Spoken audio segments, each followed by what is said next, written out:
நீங்கள் பார்த்துக் கொண்டிருப்பது தமிழ்நாடு முக்கிய செய்திகள்.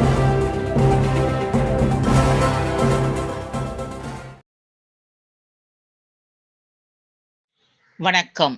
அவ்வை அறங்காக்கும் மன்றம் சார்பில் நடைபெற்ற திருவள்ளூர் விழாவில் பள்ளி மாணவர்களுக்கு வினாடி வினா போட்டி நடத்தப்பட்டு மாணவர்களுக்கு சான்றிதழ் வழங்கி கௌரவிக்கப்பட்டன. திருவள்ளூரில் அமைந்துள்ள ஞான வித்யாலயா மெட்ரிக் மேல்நிலைப் பள்ளியில் பள்ளி தாளாளர் லாலு தலைமையில் அவ்வை அறங்காக்கும் மன்றம் சார்பில் திருவள்ளுவர் விழா நடைபெற்றது. இதில் சிறப்பு அழைப்பாளராக விளையாட்டு பயிற்சி மைய நிறுவனரும் மற்றும் எழுத்தாளருமான சுந்தரதீவன் மற்றும் காவல்துறை பயிற்றுனர் துரைராஜ் ஆகியோர் கலந்து கொண்டு மாணவர்களிடையே பேசியபோது, ஒவ்வொரு மாணவ மாணவிகளும் நல்ல முறையில் தேர்வு எழுதி தேர்ச்சி பெற்று பள்ளிக்கு நல்ல பெயர் சேர்க்க வேண்டும் எனவும், கல்வி சார்ந்த அறிவு திறன்களை கட்டாயமாக மாணவர்கள் வளர்த்துக் கொள்ள வேண்டும் என சிறப்புரை ஆற்றினர். பின்னர் 6ஆம் வகுப்பு முதல் 10ஆம் வகுப்பு வரை உள்ள மாணவர்களுக்கு அறம், பொருள், இன்பம் என்ற தலைப்பில் வினாடி வினா போட்டி நடைபெற்றது.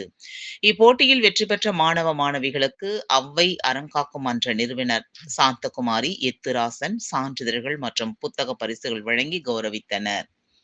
இந்நிகழ்ச்சியில் பள்ளி ஆசிரியர்கள் ராஜேஸ்வரி, சங்கீதா, சாகித்யா உட்பட மாணவர்களின் பெற்றோர்கள், பள்ளி மாணவர்கள் இதில் கலந்து கொண்டு நிகழ்ச்சியை சிறப்பித்தனர்.